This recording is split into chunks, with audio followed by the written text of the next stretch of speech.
لا حول ولا قوة إلا بالله العلي العظيم. حسبنا الله ونعم الوكيل، نعم المولى ونعم النصير. أعوذ بالله من الشيطان اللعين الرجيم. بسم الله الرحمن الرحيم. حمدا لك يا ذا الجود والإحسان والفضل والطول والامتنان، وصلاة وسلاما على من لا ينطق عن الهوى إن هو إلا وحي يوحى. حبيب قلوبنا وشفيع ذنوبنا وطبيب نفوسنا، مولانا ومولى الثقلين، جد الحسن والحسين، أبي القاسم المصطفى محمد. اللهم صل على محمد وعلى آله الذين أذهب الله عنهم الرجس وطهرهم تطهيرا. اللهم صل على محمد وآل محمد، لا سيما على الإمام المنتظر والحجة الثاني عشر، واللعنة الدائمة الباقية على أعدائهم ومنكري فضائلهم ومصائبهم وغاصبي حقوقهم من الأزل إلى قيام يوم الدين. أما بعد، فقد قال الله سبحانه وتعالى في محكم كتابه ومتقن خطابه، وقوله الحق وهو أصدق القائلين. بسم الله الرحمن الرحيم. قل لا أسألكم عليه أجرا إلا المودة في القربى. صلوات صل على محمد. اذان محترم، شب شہادت حضرت امام محمد ابن علی الباقر علیہ السلام ہے. صل علی محمد وآل محمد. رب ذوالجلال نے ہم پر بڑا کرم فرمایا ہے کہ ہمیں ایسے امام عطا فرمائے کہ جنہیں اس علم سے نوازا کہ جنہوں نے کبھی کسی سوال کے جواب میں یہ نہیں کہا کہ ہم کتاب سے دیکھ کر بتائیں گے. اور آل محمد علیہم السلام کے امام ہونے کی دلائل میں سے ایک دلیل، ان کے معصوم ہونے کے دلائل میں سے ایک دلیل خود یہ بات بھی ہے کہ امام علیہ السلام کا سب سے بڑا معجزہ خود امام معصوم علیہ السلام کا علم ہوا کرتا ہے. لہٰذا جہاں سارے اماموں کا معجزہ ان کا علم ہو، ان اماموں میں اگر کوئی ایسا امام ہو کہ جسے باقر العلم کہا جائے، باقر العلم الاولین والآخرین، اولین اور آخرین کے علوم کو بقر کرنے والا، شگافتہ کرنے والا. اب سرکار امام باقر علیہ السلام کا یہ جو ٹائٹل ہے باقر العلم، ظاہر سی بات ہے رسالت مآب صلی اللہ علیہ وآلہ وسلم وہ جو حدیث لو ہے کہ جس کے اندر رسول نے 12 اماموں کے نام بیان فرمائے ہیں، ان میں حضرت امام باقر علیہ السلام کا جناب اس میں گرامی نامی موجود ہے. وہاں پر رسالت مآب نے جس لقب کو امام علیہ السلام کے ساتھ جوڑا ہے وہ لقب ہے باقر علمی، میرے علم کو شگافتہ کرنے والا، کھولنے والا. حدیث لو کے اندر رسول نے یہ کہا کہ میرے علوم کو کھول کے لوگوں کے سامنے لانے والا.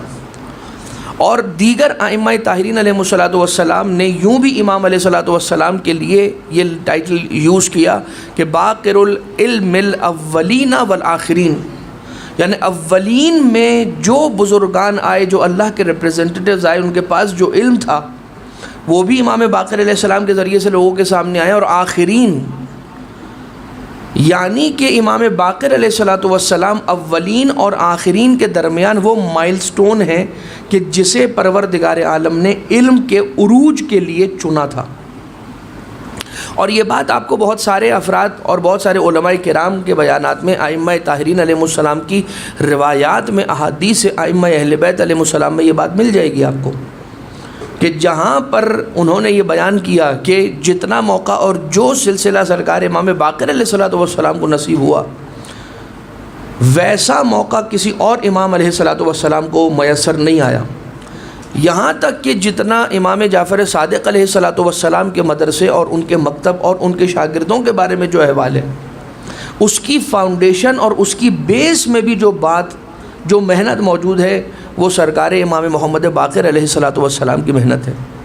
آپ اس بات سے فقط اندازہ لگا لیجئے کہ ہمارے پاس جو روایات کا ذخیرہ ہے جن کتابوں میں، کتب اربعہ جو ہمارے یہاں کی کتب اربعہ ہے، الکافی، ملا یحذر الفقی، تہذیب، استبصار، وسائل الشیعہ، بحار الانوار، مستدرک وسائل، سفینۃ البحار، مستدرک سفینہ، یہ جتنی ہمارے پاس روایات کی مدر بکس ہیں، اوریجن بکس ہیں، ان میں آپ کو جتنی روایتیں، جتنی احادیث، جتنا کلام معصوم علیہ السلام ملے گا، وہ زیادہ تر جب آپ اس کا پروپورشن اور اس کا ریشو نکالیں گے تو یا قال الباقر علیہ السلام ملے گا یا قال الصادق علیہ السلام ملے گا۔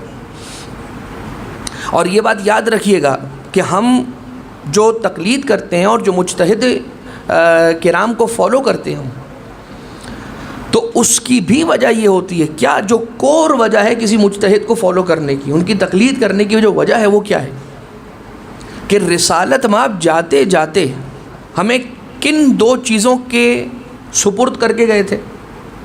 رسالت مآب جاتے جاتے ہمیں قرآن اور اطرتی اہل بیتی، ان دو چیزوں کے سپرد کر کے گئے تھے، ان دو چیزوں کے حوالے کر کر گئے تھے۔ اور مجتہد کیا کرتا ہے؟ ساری زندگی قرآن کریم کی آیتوں کو پڑھتا ہے، اس کے ایگزیجسس کو پڑھتا ہے، اس کی ڈسکرپشنز کو پڑھتا ہے، ان ٹریڈیشنز اور روایات کو پڑھتا ہے کہ جن روایات میں قرآن کریم کی تفسیر، تعویل سب موجود ہیں، اور آل محمد علیہ السلام کی سیرت طیبہ کو پڑھتا ہے، ان کی روایات کو پڑھتا ہے، اور روایات کو پڑھنے کے بعد اتنا سیکھ لیتا ہے اور اس کا رنگ خود پر اتنا چڑھا لیتا ہے کہ ہم یہ کہتے ہیں کہ اگر آج امام ہوتے علیہ السلام تو یہ انہوں نے امام کی روایات کو، احادیث کو اتنا پڑھا ہے کہ یہ ایک اندازے کے مطابق یہ بتا سکتے ہیں کہ امام علیہ السلام ہوتے تو یہ فرماتے ہیں۔ ایک بات۔ دوسری بات، اس کی جنرل ایک مثال ہے، اور وہ یہ کہ اگر کوئی انسان کوئی ایک پیس آف رائٹنگ، ایک پیراگراف لے کر کسی شخص کے پاس چلا جائے اور اس کے پاس جا کر یہ کہے کہ یار یہ دیکھو کتنا اچھا پیس آف رائٹنگ ہے، اس کے نیچے کسی کا نام نہیں لکھا ہوا ہے لیکن جو الفاظ ہیں وہ کتنے اچھے ہیں، مجھے لگتا ہے شیکسپیئر نے لکھا ہوگا۔ اب شیکسپیئر کا نام سن کے فوراً بندے نے پڑھا اور پڑھ کر کہا یہ میں گارنٹی کے ساتھ کہہ سکتا ہوں یہ شیکسپیئر نے نہیں لکھا ہے۔ کہا کیوں؟ کہا میں نے ساری زندگی شیکسپیئر کو اتنا پڑھا ہے کہ مجھے اس کا لکھنے کا، سوچنے کا، سمجھنے کا اسلوب سمجھ میں آ گیا، طریقہ سمجھ میں آ گیا، لہٰذا میں بتا سکتا ہوں کہ کوئی بھی یہ لکھ سکتا ہے، شیکسپیئر یہ مثال کے طور پہ نہیں لکھ سکتا۔ جیسے ہم کہتے ہیں صبغۃ کلام الامام، امام معصوم کے کلام کا رنگ اور امام معصوم علیہ السلام کے کلام میں اتنا غوطہ زن ہونا۔ روایت یہ بیان کرتی ہے کہ اس زمانے میں اپنے آپ کو بڑا عالم بتانے والے اور دعویٰ کرنے والے جتنے بھی تھے وہ سارے کے سارے اپنا نام امام محمد باقر علیہ السلام سے جوڑنے کو اپنا شرف سمجھتے تھے۔ جیسے کہ امام مالک یہ کہتے ہیں کہ میں امام باقر کا شاگرد ہوں، امام شافعی یہ کہتے ہیں کہ میں امام محمد باقر علیہ السلام کا شاگرد ہوں۔ ویسے تو خود امام شافعی جو ہیں وہ ان کے جو مصرے ہیں جو ہمارا حرم امیر المومنین علیہ السلام میں جب آپ اندر داخل ہوتے ہیں اور سرکار کے زری والے غرفے کے اندر جب آپ پہنچتے ہیں تو اس سے بالکل پہلے جو آخری دروازہ ہے جس کی پیشانی پر 2 حدیث رسول لکھی ہوئی ہیں، اسی کے اوپر جو شیشے کا کام ہوا ہے اس میں یہ 4 مصرے لکھے ہوئے، اور وہ امام شافعی کے کیا؟ علی حبہ جنہ قسیم النار والجنہ وسیع المصطفیٰ حقاً امام الانس والجنہ، کہ علی کی محبت جنہ ہے، علی حبہ جنہ، جنہ کہتے ہیں شیلڈ کو، ڈھال ہے، علی کی محبت ڈھال ہے۔ کس چیز سے ڈھال ہے؟ ڈھال ہے آتش جہنم سے ڈھال ہے۔ علی حبہ جنہ قسیم النار والجنہ، جنت اور جہنم کا تقسیم کرنے والا علی ہے۔ وصی المصطفیٰ حقاً، محمد مصطفیٰ کا حقیقی جانشین بلا فصل خلیفہ علی ابن ابی طالب ہے۔ وصی المصطفیٰ حقاً امام الانس والجنہ، جنات کا بھی امام علی ہے، انسانوں کا بھی امام علی ہے۔ یہ امام شافعی لکھ رہے ہیں۔ خیر امام شافعی نے تو وہ والی ساری ایسی بھی انہوں نے اشعار لکھے کہ وہ یہ کہتے کہ من لم یصلی علیک لا صلاۃ لہ، کہ اے محمد و آل محمد، جس نے آپ پر درود نہیں پڑھا اس کی تو نماز ہی نہیں ہے، جس نے آپ پر درود کی عبادت کو انجام نہیں دیا۔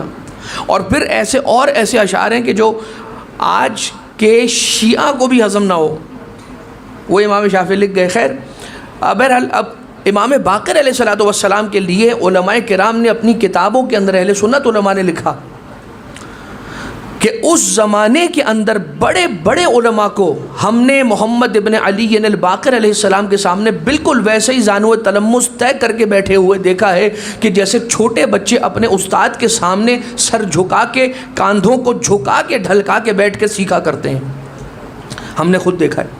لہٰذا امام باقر علیہ الصلوۃ والسلام وہ ہیں کہ نسب کے اعتبار سے آپ جیسا اور دوسرا کوئی نہ ملا کہ جن کے دادا بھی امام معصوم اور آپ کے نانا بھی معصوم۔ حضرت امام باقر علیہ الصلوۃ والسلام کی والدہ کون ہے؟ جناب فاطمہ بنت الحسن سلام اللہ علیہ، امام حسن مجتبیٰ علیہ الصلوۃ والسلام کی بیٹی ہیں۔ تو گویا امام حسن مجتبیٰ علیہ السلام امام باقر علیہ السلام کے نانا، اور امام حسین علیہ الصلوۃ والسلام امام باقر علیہ السلام کے دادا۔ اور امام باقر علیہ السلام نے 3 سال 6 مہینے اور 10 دن امام حسین یعنی کہ اپنے دادا کے زیر سایہ اور ان کے رحمت کے سائبان میں گزارے۔ 3 سال 6 مہینہ 10 دن امام باقر علیہ السلام نے امام حسین علیہ الصلوۃ والسلام کے ساتھ گزارے۔ البتہ فضیلت والدہ گرامی امام باقر علیہ السلام کیا ہے؟ چھٹے امام صادق آل محمد امام جعفر صادق علیہ السلام ارشاد فرماتے ہیں، اللہم صلی علی محمد وآل مولا ارشاد فرماتے ہیں کہ لم تدرک فی آل الحسن امرأۃ مثلہا، کہ کوئی خاتون آل امام حسن علیہ السلام میں اس پائے کی اور اس فضیلت کی نہیں آئی۔ لم تدرک، کوئی آئی ہی نہیں ہے خاتون آل امام حسن علیہ السلام میں اس پائے کی، اس فضیلت کی، اس رتبے کی رکھنے والی، اس رتبے کی حامل خاتون کوئی آل امام حسن علیہ السلام میں نہیں ہے۔ یعنی کہ امام حسن مجتبیٰ علیہ السلام کی آل میں جتنی بھی بیٹیاں ہیں ان میں جو افضل بیٹی ہے وہ یہی ہے کہ جو حضرت امام محمد باقر علیہ السلام کی والدہ ہیں، یعنی کہ جناب فاطمہ بنت الحسن سلام اللہ علیہ۔ اب ان کی فضیلت کے لیے ایک مختصر سا واقعہ غالباً آپ سن بھی چکے ہوں گے، لیکن چونکہ یہ موقع ہے اس لیے اسے بیان کیا جائے کہ ایک ایسا دن تھا کہ مدینہ منورہ کی زمین کو زلزلہ ہوا اور جناب فاطمہ بنت الحسن والدہ گرامی حضرت باقر علیہ السلام دیوار کے ساتھ سہارا لیے بیٹھی ہوئی ہیں، اور زمین کو چونکہ زلزلہ ہوا اور دیوار سے کریکنگ ساؤنڈ آنے لگی اور قریب تھا کہ یہ دیوار گر جاتی۔ جناب فاطمہ بنت الحسن سلام اللہ علیہ نے اپنے ہاتھوں سے اشارہ کیا دیوار کی طرف، اپنی انگشت سے اشارہ کیا اور اشارہ کر کے فرمایا رک جا، ٹھہر جا، سمجھا، اس لیے کہ ابھی خدا نے تجھے گرنے کی اجازت نہیں دی ہے۔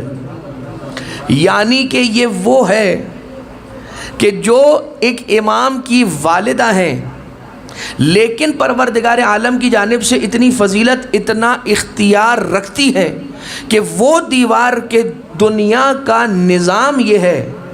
کس بات کا نظام؟ لاجک کا نظام یہ ہے، منطق کا نظام یہ ہے، فزکس کا نظام یہ ہے، سائنس کا نظام یہ ہے۔ دنیا کا کوئی انسان یہ نہیں کہے گا کہ یہ گرتی ہوئی دیوار کسی کے ہاتھ کے اشارے سے رک جائے، کہ بغیر ہاتھ رکھے کوئی روک دے، لیکن یہ کام ایک امام علیہ السلام کی والدہ کو پروردگار عالم نے اتنا اختیار دیا ہے کہ روک دے۔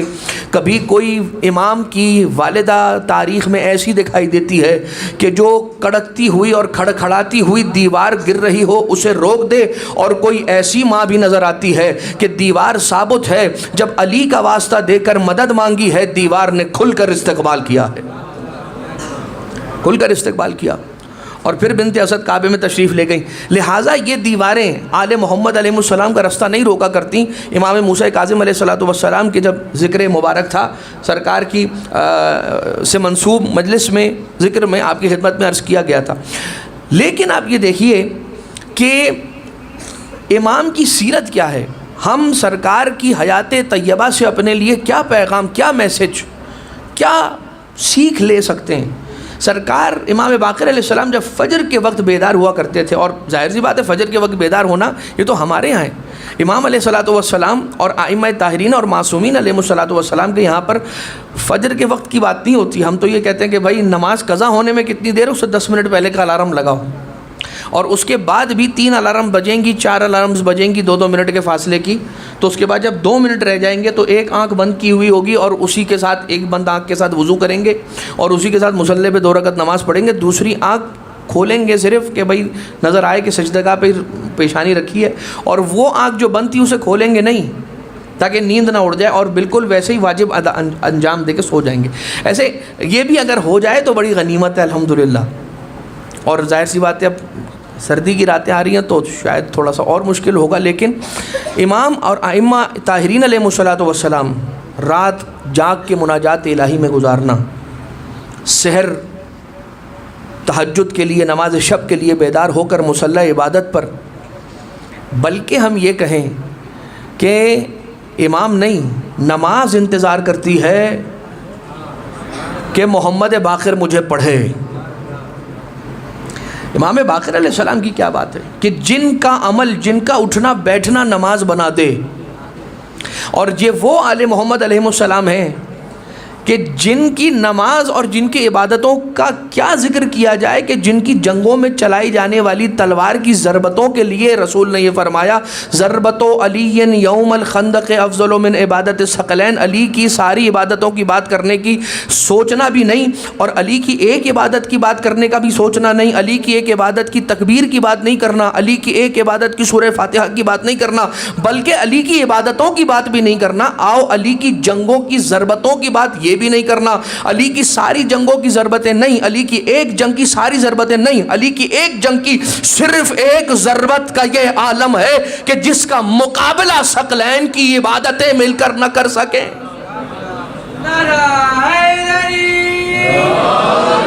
ثقلین کی عبادت مل کے علی کی عبادت کے مقابلے کی بات نہیں ہو رہی ہے،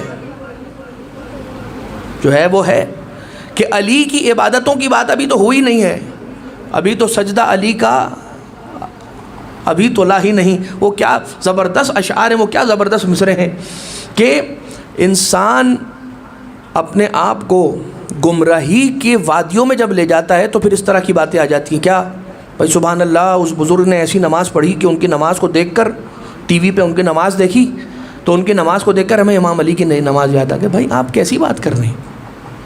جو بولا کریں اس سے پہلے تولا بھی کریں، سوچا بھی کریں، کیا رہے ہیں آپ؟ یعنی آپ کے جنہوں نے ابھی علی کے زمانے کو نہیں دیکھا، اور علی کے زمانے کو دیکھا ہوتا تو آپ کا یہ نہیں پتا ہے کہ عمر سعد کے ساتھ ہوتے کہ علی کے ساتھ ہوتے، اور چلے ہیں کسی کا ان کی عبادت کا تقابل علی کی عبادت کے ساتھ کرنے۔ چوتھے امام کے پاس ایک شخص آیا اور آ کر اس نے یہ کہا کہ یبن رسول اللہ، آپ کی عبادت کو دیکھتا ہوں تو فخر ہوتا ہے، اور آپ کی عبادتوں کو دیکھ کر مجھے گمان ہوتا ہے، آپ کی عبادت کو دیکھ کر مجھے غبطہ ہوتا ہے آپ کی عبادتوں کو دیکھ کر۔ یہ کہا مجھ زین العابدین کی عبادت کی بات نہیں کرنا، اس لیے کہ تو نے ابھی میری عبادت کو دیکھا ہے، میرے دادا علی کی عبادت کو نہیں دیکھا۔ اگر تو نے میرے جد علی کی عبادت کو دیکھا ہوتا تو میری عبادت کی بات ہی نہ کرتا۔ یہ وہ کہہ رہا ہے جو سید الساجدین ہے، زین العابدین ہے، تو جس زین العابدین کی عبادت علی کی عبادت کا مقابلہ نہ کر سکے، بس لہٰذا چوتھے امام علیہ السلام وقت فجر چھوٹے بچے جو گھر میں ہوتے تھے انہیں بیدار کیا کرتے تھے، انہیں اٹھایا کرتے تھے، انہیں جگایا کرتے تھے، اور ایک ایک بچے کے پاس جاتے تھے اور اس سے جا کر، ہاں ظاہر سی بات ہے، یہ مجھے کہنے دیجئے کہ جوائنٹ فیملی میں رہنے کا زمانہ تھا، فیملی سسٹم کا زمانہ تھا۔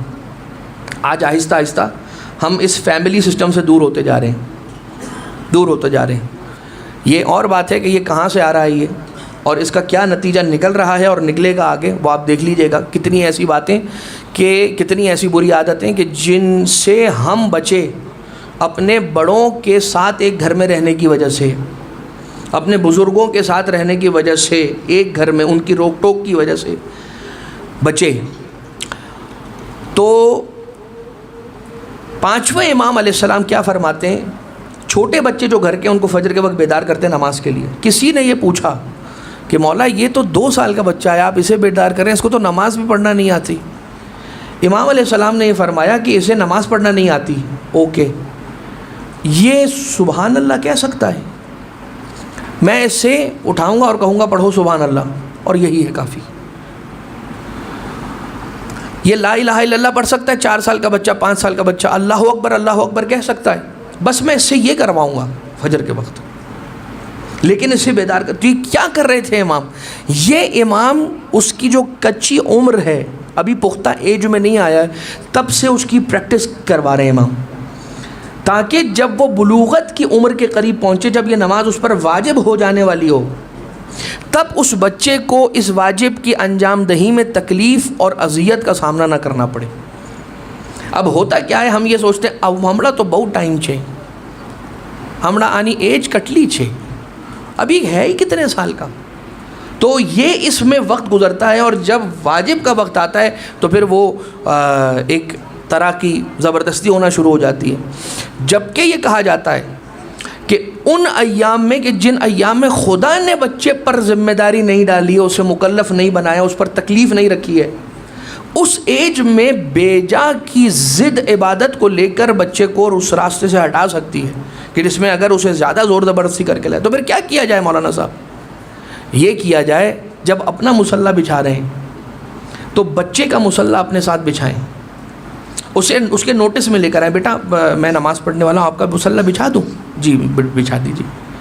آپ نے نماز پڑھی، وہ مصلی بچھا ہوا تھا، بچہ نہیں آیا، اوکے، آپ نے نماز پڑھ لی، واجب تھا آپ نے پڑھی۔ جب نماز آپ نے مکمل کر لی، آپ اپنا مصلی اٹھانے لگے، آپ نے بچے سے پوچھا آپ کا مصلی اٹھا لوں میں؟ آپ نے نماز پڑھنی ہے یا میں آپ کا مصلی اٹھا لوں؟ اور آپ نے اس کے ذہن میں یہ ایک بیج رکھ دیا، یہ سیڈ رکھ دیا، آپ نے یہ سیڈ آپ نے کاشت کر دیا، پلانٹ کر دیا اس کے زمین، اس کے دماغ کی کھیتی میں، کہ یہ ایک ایسا کام ہے کہ جس سے میرے باپ کو بھی چھوٹ نہیں ہے، میرے والد کو، میری والدہ کو چھوٹ نہیں ہے، یہ روزانہ فجر کا بھی، کبھی فجر صبح کا وقت ہوتا ہے، کبھی دوپہر کا وقت ہوتا ہے، کبھی رات کا وقت ہوتا ہے، یہ مصلی پر آ جاتے ہیں۔ تو جب اس سے آپ پوچھتے رہیں گے آپ کا مصلی بچھا دوں، آپ کا مصلی اٹھا لوں، یہی ایک عادت ہوگی اس بچے کو اس راستے پر لے آنے کے لیے، کہ آج نہیں تو کل، کل نہیں تو 2 دن کے بعد، اس طرح۔ اور خاص طور سے وہ اولاد کے جو اپنے بڑوں کو یہ کام کرتا ہوا دیکھے گی تو آٹومیٹیکلی بچے جو ہیں وہ بہترین کاپی کرنے والے ہوتے ہیں۔ اب آپ ذرا دیکھیے، امام باقر علیہ السلام کی سیرت میں یہ ملتا ہے کہ سرکار کی سخاوت کا یہ عالم تھا کہ کسی فقیر کو امام 500 درہم سے کم کی رقم دیتے ہی نہیں تھے۔ امام باقر علیہ السلام، کوئی فقیر، کوئی مانگنے والا، کوئی سوالی آ جائے، امام علیہ السلام کی یہ سیرت تھی، 500 dirhams means what, 500 silver coins, 500 silver coins, اس کے معنی کیا ہوئے؟ 500 سلور کوئنز کے معنی یہ ہوئے کہ 50 سونے کے سکے، دینار، 50 دینار، اور 5 دینار یا 7 دینار میں ایک بکرا آتا تھا، ایک گوٹ خریدا جا سکتا تھا۔ آپ اس کو کیلکولیٹ کریں، یعنی امام باقر علیہ السلام کے پاس جب کوئی مانگنے والا آتا تھا سوالی، تو یہ بات معروف ہے، مشہور ہے امام پنجم علیہ السلام کے بارے میں کہ سرکار کسی کو 500 درہم سے کم کی رقم دیتے ہی نہیں تھے۔ اور پھر کسی نے آ کر جب چھٹے امام صادق آل محمد امام جعفر صادق علیہ السلام سے پوچھا، اللہم صلی علی محمد. کہ سرکار ظاہر سی بات ہے جو چیز ہم خدا کی راہ میں دینا چاہ رہے ہوتے ہیں نا تو اس میں دیکھتے ہیں کہ اس میں سب سے خراب کوالٹی والی کون سی ہے وہ الگ کیا جائے اور وہ جو اللہ کی راہ میں دینا نا وہ دے ڈالا جائے. حتیٰ یہ چیز کبھی کبھار جب ہم صدقہ کوئی نیکی کوئی خیرات کر رہے ہوتے ہیں تو نوٹس کے اندر بھی ہم کبھی کبھار کچھ لوگ ہر ایک نہیں وہ یہ دیکھتے ہیں کہ اس میں جتنے نرم نوٹ ہیں وہ کون سی ہیں وہ الگ کرو. یہ دینے کا ہے نا تو اللہ کی راہ میں دینا صدقہ دینا تو یہ سارے دے دیتے اپنے تو اپنی نرم نوٹیں بھی ختم ہو جائے گی. یعنی کہ ہم اللہ کے ساتھ جو کاروبار کر رہے ہیں اللہ کے ساتھ یہ تجارت ہے یہ جتنی بھی نیکی کرنا ہے کلو خیرن صدقہ ہر خیر صدقہ ہے. یعنی کہ کسی کو مسکرا کر دیکھ لینا اس کا دل خوش کرنے کا سبب بنے گا یہ ایک صدقہ ہے یہ ایک خیر ہے یہ ایک نیکی ہے. تو ہر خیر کے اندر انسان جو کرے کوشش کرے کہ جو بیسٹ ہو اس کے پاس وہ دے. آم کی پیٹی آئی میرے پاس مثال کے طور پر اب یہ کون سا والا آیا کس نسل کا آم آیا اور کہاں سے آیا یہ اس کی بات نہیں ہو رہی. اور اگر یہ بات ہوگی تو پھر تو ساری وہ والی باتیں ہو جائیں گی کہ امپورٹ کھلا نہیں کھلا اور کنٹینر آیا وغیرہ وغیرہ.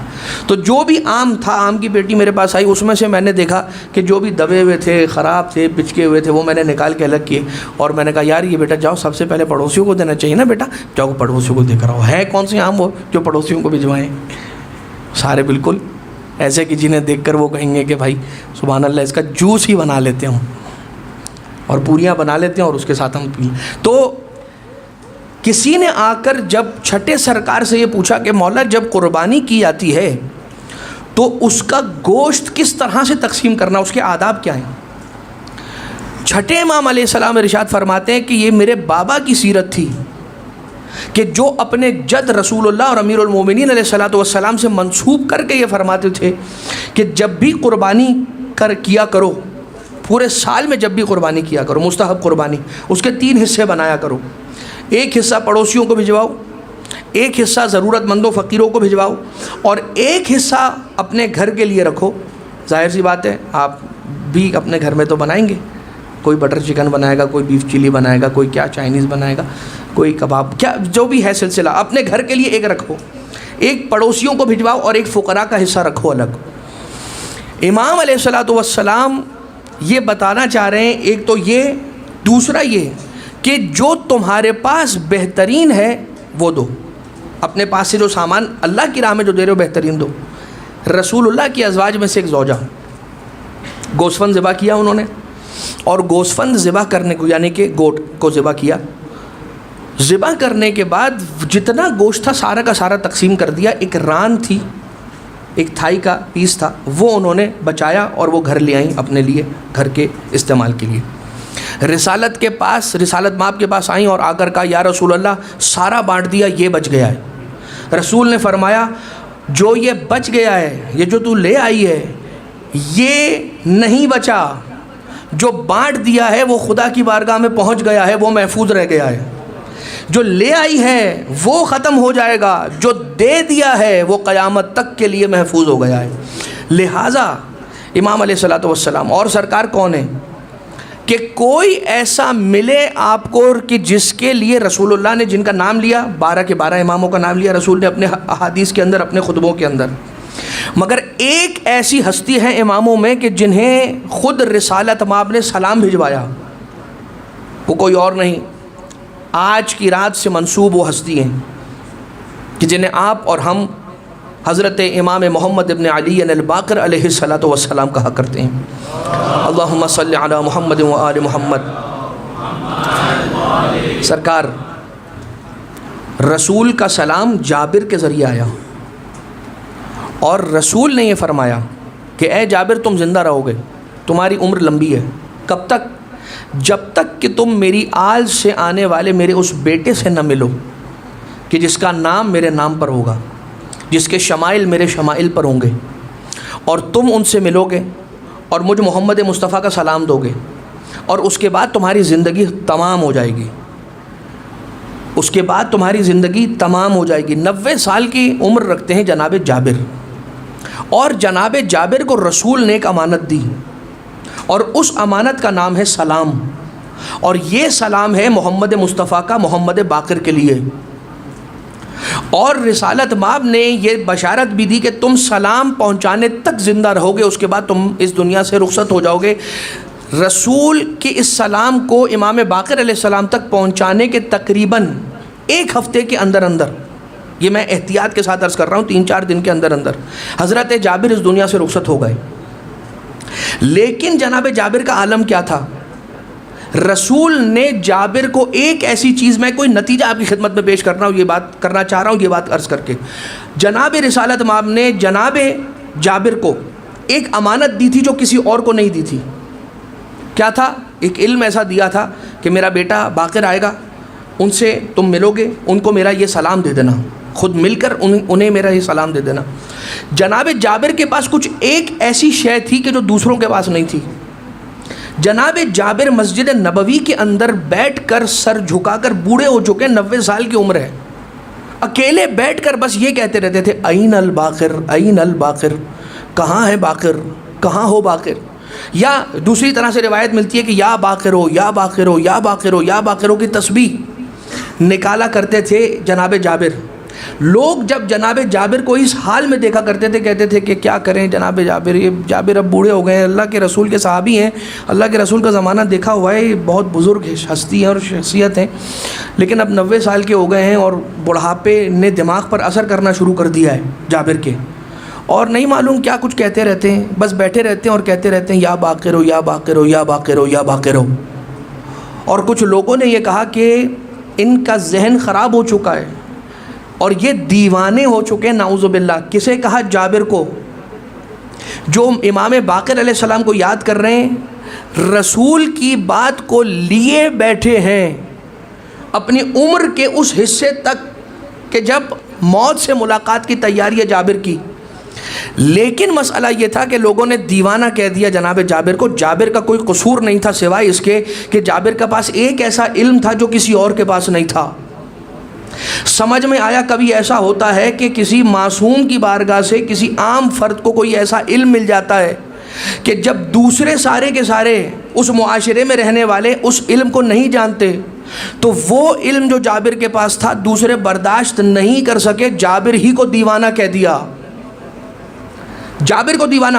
یہ تاریخ میں ایک بار نہیں ہوا ہے، بہلول مثالیں ہمارے پاس۔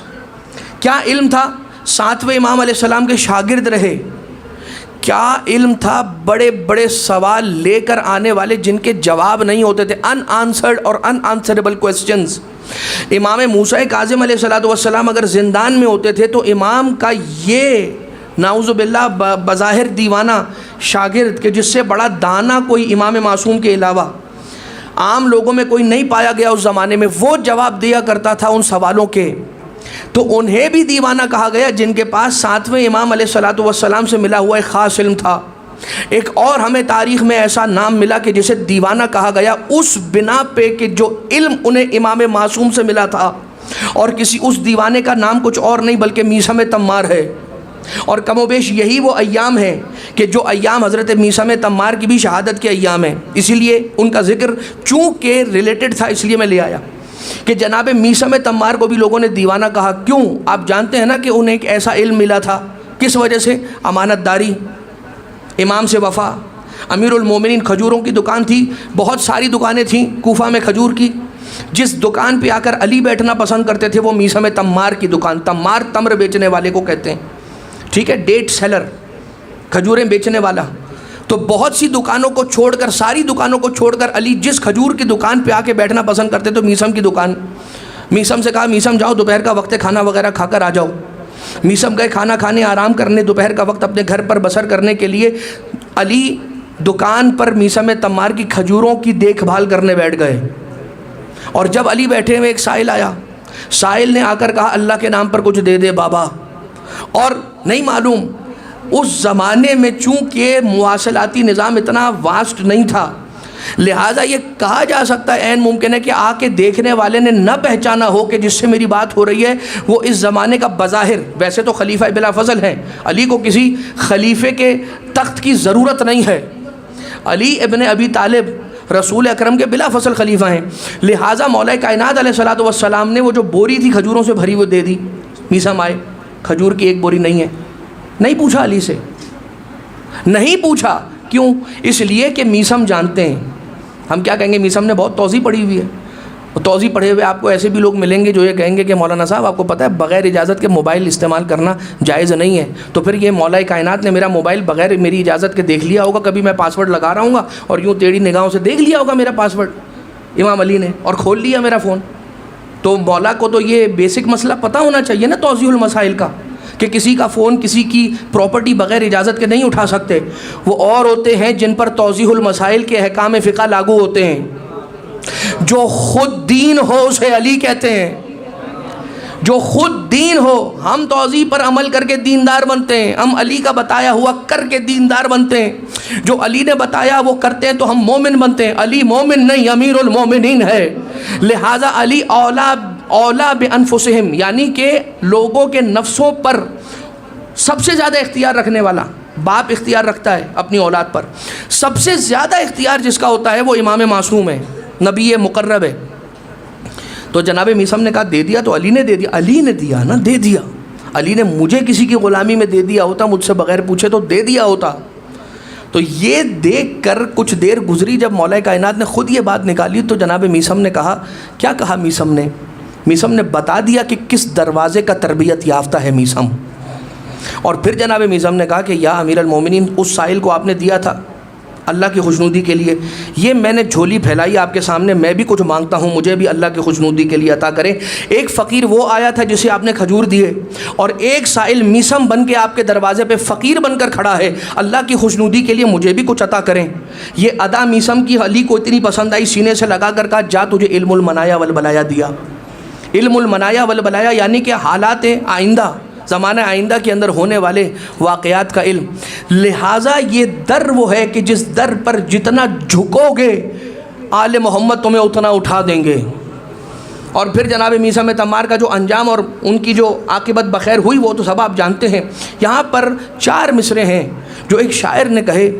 وہ یہ کہتا ہے کہ کم مائے گی زیست کی دل میں کسک نہیں, اظہار حق کے باب میں کوئی جھجک نہیں. کم مائے گی عزیز یعنی مجھے میری اپنی کیپیبلٹیز کے کم ہونے کی کوئی فکر نہیں ہے. اظہار حق کے باب میں کوئی جھجک نہیں, حق بیان کرنا ہے تو پھر جھجکنا کیسا. کم مائے گی عزیز کی دل میں کسک نہیں, اظہار حق کے باب میں کوئی جھجک نہیں. ہمت ہے اگر کسی میں تو میثم سے چھین لے, یہ عشق بو تو راب ہے باغ فدق نہیں. یہ عشق بو تو راب ہے باغ فدق نہیں.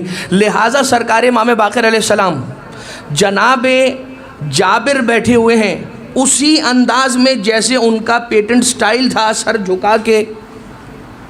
اتنی بھویں گر چکی تھیں کہ دھاگے سے باندھ کر اپنی ان آئی لیشز کو اٹھانا پڑتا تھا جناب جابر کو, تو وہ دیکھ پاتے تھے, آنکھیں کھول پاتے تھے, ورنہ آنکھیں بند رہتی تھیں, اتنے بوڑھے ہو چکے تھے.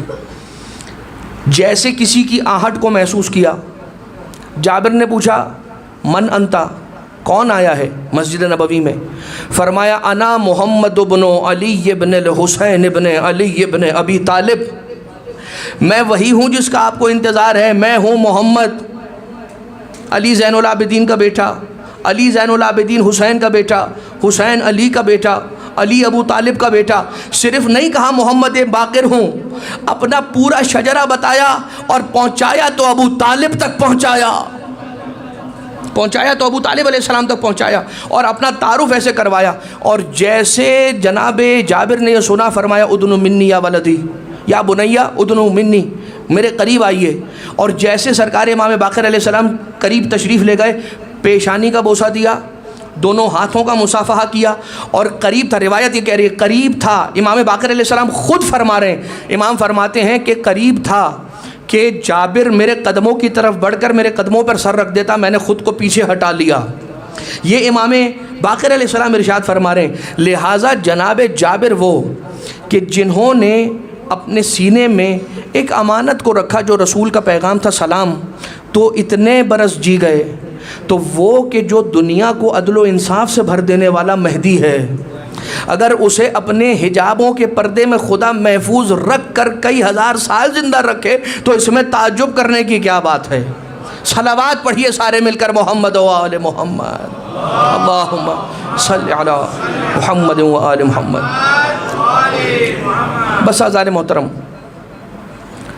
یہ بیان تھا مختصر کچھ امام باقر علیہ السلام کے اعتبار سے. ایسے ایسے شاگرد آپ کے پیدا ہوئے. محمد ابن مسلم آپ کے ایک شاگرد کا نام, جابر ابن یزید جوفی آپ کے ایک شاگرد کا نام. محمد ابن مسلم کو 70,000 حدیثیں یاد تھیں امام کی. جابر ابن یزید جوفی کو 40,000 حدیثیں امام کی یاد تھیں, جن میں نہیں معلوم کتنی حدیثیں 4 لائنوں کی ہوں گی, کتنی حدیثیں پورے ایک پیراگراف کی ہوں گی. یہ بات میں اس لیے عرض کر رہا ہوں کہ روایت یہ ہے کہ جو شخص 40 حدیثیں یاد کر کے اس دنیا سے گزرے تو خدا اسے میدان حشر میں اس طرح سے مبعوث کرے گا اور لے کر آئے گا جیسے ایک فقیہ کو لے کر آیا کرتا ہے, جسے حلال و حرام کی تمیز ہوتی ہے. ہم اس دنیا کے اندر, اس زندگی کے اندر واٹس ایپ کے کتنے میسیجز, کتنے اچھے اچھے کوٹس, کتنی شاعری, کتنا اہل بیت کی شاعری کے علاوہ کی بات کر رہا ہوں, ہم یاد کرتے ہیں. مختصر ترین ایک ون لائنر کی جو حدیثیں ہوتی ہیں, اگر وہ ہم 40 حدیثیں یاد کر لیں اور اپنی زندگی کا اسے ایسے حصہ بنا لیں کہ بچہ جب بولے, جب آپ نے وہ سوال کیا جو اس حدیث سے ریلیٹڈ تھا, بچہ کوئی اپنے جملے میں جواب نہ دے, وہ حدیث پڑھ کے سنا دے. یہ کیجئے اور خدا ہم سب کو نصیب کرے کہ ہم تعلیمات امام باقر علیہ السلام اپنی نسلوں تک منتقل کر سکیں. بس اذان محترم, 5 سال کا سن تھا اس بچے کا کہ جب اس نے وہ کچھ دیکھا کہ جو کوئی اور 5 سالہ بچہ اگر دیکھ لے تو پھر اپنے وطن تک زندہ نہ جا سکے. ہاں, امام باقر 4 سال یا 5 سال کی عمر بتائی جاتی ہے. بیان کیا جاتا ہے یہ وہ مظلوم امام ہے کہ جن کے ہاتھوں کو ان کی زلفوں کے ساتھ باندھ دیا گیا تھا. کچھ بیان کرنے والے یوں بھی بیان کرتے ہیں کہ ابتدا میں امام سجاد علیہ السلام الگ سواری پر تھے اور امام باقر علیہ السلام ایک الگ ناقے پر تھے, مگر چونکہ بار بار بچے گر جاتے تھے پشت ناقہ سے, تو پھر بالآخر یہ کیا گیا تھا کہ امام باقر کو اپنے بابا امام سجاد کے ساتھ باندھ دیا گیا تھا رسی سے. اچھا, تو ہوا کیا؟ امام سجاد نے پورا سفر پیدل چل کے گزارا ہے. پورا سفر امام نے, کربلا سے کوفہ, کوفہ سے شام, سید سجاد نے پیدل چل کر, نہیں معلوم میرے مولا کے قدموں میں نالین تھی بھی یا نہیں تھی, مگر مولا امام باقر علیہ السلام وہ ہے اپنے بابا کے ساتھ جس بچے کو رسی سے باندھا گیا, جس کی عمر 4 سال کی رہی ہو, ارے اس کا قد کتنا چھوٹا ہوگا. اسی لیے لکھنے والوں نے لکھا مولا سجاد کا پورا سفر پیدل گزرا, امام باقر کا آدھا سفر پیدل گزرا, آدھا ہوا میں گزرا. اس لیے کہ جب بھی امام سجاد اپنی کمر کو اٹھاتے تھے اس 5 سالہ بچے کا قدم ہوا میں. اور اگر سمجھ نہ آتا ہو تو یاد کرو, اسی عمر کی ایک بچی ہے اس گھرانے کی کہ جس کا نام سکینہ ہے, کوئی اور نہیں, اسی بچے امام باقر کی پھپھی ہے. فرماتی ہے ارے میں ایک پاؤں زمین پر رکھتی تھی, ایک پاؤں اٹھاتی تھی, ایک پاؤں رکھتی تھی, ایک پاؤں اٹھاتی تھی. اے بی بی ایسا کیوں کرتی تھی؟ اس لیے کہ بیویوں کا قد اونچا تھا. رسی میں 12 گلے ایک رسی میں باندھے گئے تھے. کوئی بی بی جب اپنے سر کو تھک کے مجبور ہو کے کمر اٹھاتی تھی, ارے میرا گلا دبتا تھا, سانس نہیں آتی تھی. ارے ہوا کے لیے سکینہ بنت الحسین, واہ غربتا واہ حسینہ. جانتے ہیں یہ مولا باقر علیہ السلام کی حدیث ہے, مقاتل میں جا کر پڑھیے گا, کتابوں نے لکھا ہے, ارباب مقتل نے لکھا ہے, مجھے نہیں معلوم, لکھنے والے لکھتے ہیں, ہم سنتے ہیں, برداشت نہیں ہوتا. امام زمانہ, اے مولا کیسے آپ اپنے جد اپنے دادا کی مظلومیت کا منظر روزانہ دیکھا کرتے ہوں گے. شاید یہی تو فرق ہے, جب ہم مصائب سن کے روتے ہیں تو آنسوؤں سے روتے ہیں, مہدی جب روتا ہے آنکھوں سے خون برسا. آنکھوں سے خوب برساتا ہے میرا اور آپ کا مولا۔